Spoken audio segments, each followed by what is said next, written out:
ரொம்ப விரக்தியா பேசியிருக்கான். இது என்னையா ஊரு? இதெல்லாம் ஒரு ஊரா? பூரா சண்டாலங்க இருக்க ஊரியா?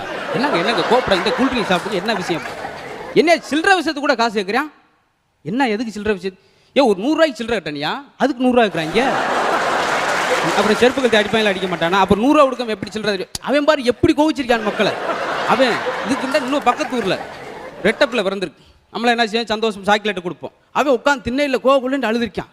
என்னடா ஊரே வந்து ஆறுதல் படுத்துறான். ஏப்பா ரெட்டப்பில் பிறந்தா சந்தோஷப்பட விட்டுவிட்டு அழுதுகிட்டு இருக்கா.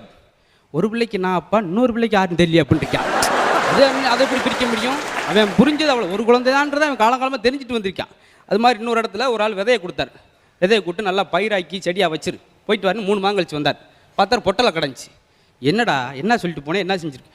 நீங்கள் கொடுத்த விதையை போட்டு வச்சேன், உரம் போட்டேன், ஒன்றும் வரல. தண்ணி ஊற்றினேன். எவ்வளோ ஊற்றினேன்? ஒரு நாளைக்கு 4 நாள் கூட ஊற்றினேன். விதை அழிப்பு.